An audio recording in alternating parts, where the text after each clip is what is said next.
नमस्कार, आयुष्मान भव। मैं हूँ डॉक्टर अलका राय, आपकी अपनी लेडी डॉक्टर। एक बहुत ही कॉमन प्रॉब्लम आजकल हर छोटी से छोटी बच्ची भी फेस कर रही है और वो है कि अगर अल्ट्रासाउंड कराते हैं हम, उसमें ओवेरियन सिस्ट निकलता है। अगर ऐसा अल्ट्रासाउंड रिपोर्ट आता है तो हमें क्या करना चाहिए? सिस्ट होता क्या है? सिस्ट का मतलब एक ऐसा ट्यूमर जो कि एक बेसिकली जिसमें एक गांठ जिसमें पानी भरी हो, उसको हम सिस्ट कहते हैं। तो ओवरी में सिस्ट बन जाते हैं और ये बहुत ही कॉमन फाइंडिंग है। मुझे लगता है कि अगर 100 अल्ट्रासाउंड करेंगे 50% में तो सिस्ट निकलेंगे ही निकलेंगे। तो क्या वो एक बीमारी है? पहले तो हमें ये समझना है। कभी कभी ऐसा भी रिपोर्ट आ जाता है हेमोरेजिक सिस्ट है। एक्चुअली हर महीने एक ओवरी एक अंडा रिलीज करती है। एक अंडा उसमें डेवलप होता है और एक अंडा रिलीज होता है और दूसरी ओवरी अगले महीने दूसरी ओवरी से अंडा रिलीज होता है। तो हर 2 महीने पे एक ओवरी एक्टिव होती है। तो कभी कभी होता क्या है कि अगर थोड़ा एक्टिविटी परफेक्ट ना चल रही हो ओवरीज में, तो अंडा नहीं बनता है। उसके बदले में पानी जमा होने लगता है और उसी को हम सिस्ट कहते हैं।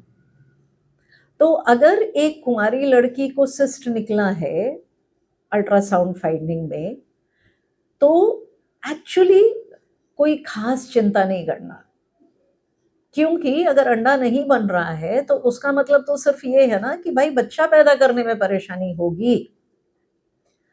तो कुंवारी लड़की को तो बच्चा पैदा नहीं करना, तो वो आप डॉक्टर के पास तभी जाइए जब आपको बच्चा चाहिए और उसका इलाज तभी होना चाहिए। अब क्या है कि अल्ट्रासाउंड होता क्यों है? अल्ट्रासाउंड अक्सर तो इसीलिए होता है कि एक छोटी बच्ची आ रही है और कह रही है पेट में दर्द है। आपको ये याद रखना है, सिस्ट से पेट में दर्द नहीं होता है जब तक वो बहुत बड़ा ना हो या वो ट्विस्ट ना हो गया हो। और फिर अगर वो दर्द होगा तो उस दर्द का यही मतलब होता है कि वो बहुत ही सिवियर दर्द होगा, जिससे आपका दिनचर्या बाधित होगा।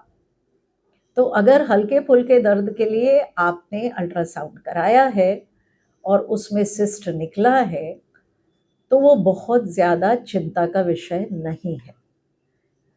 और एक चीज़ मैं आप लोगों से प्लीज़ शेयर करना चाहती हूँ कि अगर आप इसका इलाज किसी भी डॉक्टर से करवाते हो, अगर थोड़ा सा बड़ा सिस्ट होगा और कोई अनएथिकल होगा तो वो कहेगा कि उसको निकलवा लो, और अगर आप निकलवाने को तैयार नहीं हैं तो उसके लिए दवाइयाँ चलेंगी।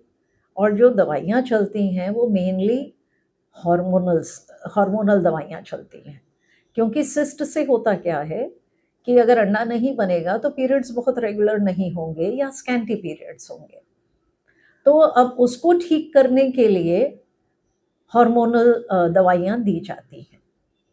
हार्मोन्स आपके शरीर में स्वयं उत्पादित होते हैं और उनकी गड़बड़ी आप कर देंगे अगर आप बेतहाशा हार्मोन्स खाएंगे।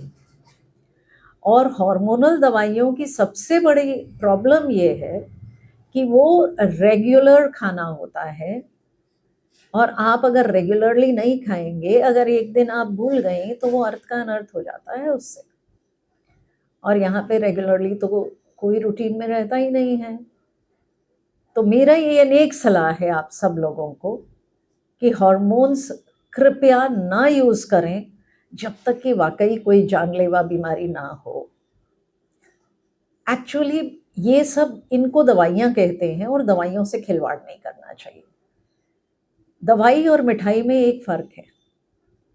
मिठाई हम कभी भी खा सकते हैं, दवाइयों के नियम होते हैं, और हम अगर नियम से चलते हैं ना तो ज़िंदगी थोड़ी सुगम हो जाती है।